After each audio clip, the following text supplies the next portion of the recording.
Well, we've finished a 20-year restoration of that now. It's one of the few remaining urban slave quarters in the country. Certainly one of the few you can tour and have it interpreted for you. A couple of $100,000 have gone in there to turn it back into the building that it was in 1859. So our volunteers take you through. You see building techniques, preservation techniques, how it was fixed.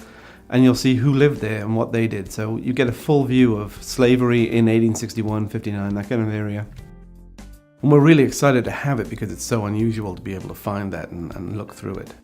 We took it back with a federal grant and with state oversight and other things as well. We took it back with exactly the same materials. We recycled everything that we could recycle that was already in the building, that wasn't basically eaten by termites. We put it all back.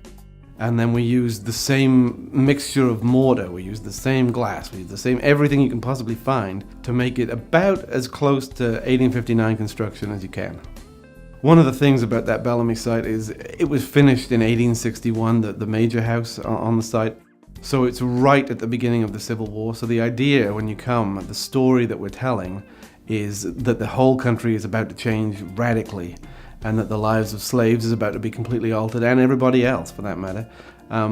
And so we have that moment where we can show people what history, when it changes, and we do that through sort of the lens of the house and the slave quarters, and basically through the lives of the people who live there.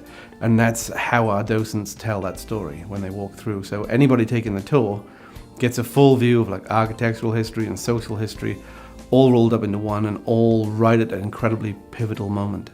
Well, if anybody owns an old house, or just a house in general, you know how much it costs to keep it going, right? Run the systems, fix stuff, and like that.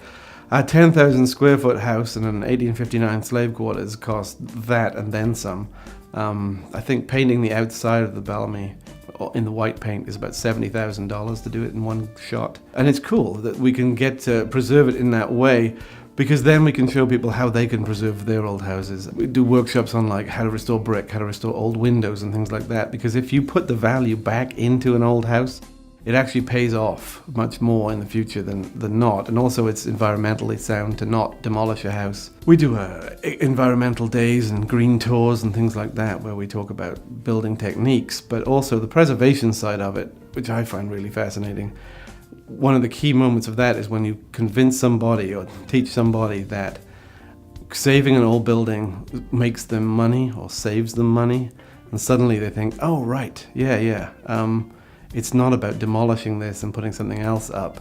I'll do better if I keep what I've got and restore it. One of the exhibits next year will be from Preservation North Carolina that owns the Bellamy. And what they do is they find old buildings, either get them donated or buy them, which are in terrible shape, fix them up somewhat, sell them to somebody who's going to take that on, and they'll end up making money and getting tax credits for it by the time they put in a lot of money into the big project. And so we teach about how that sort of side of preservation can work and how it's really good for pretty much everybody. It's a win-win situation.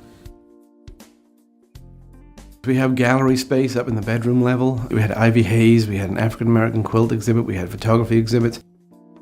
So things come through, and next year you won't have seen the slave quarters in the state that it's in right now finished like this before. So we have things which change in there all the time.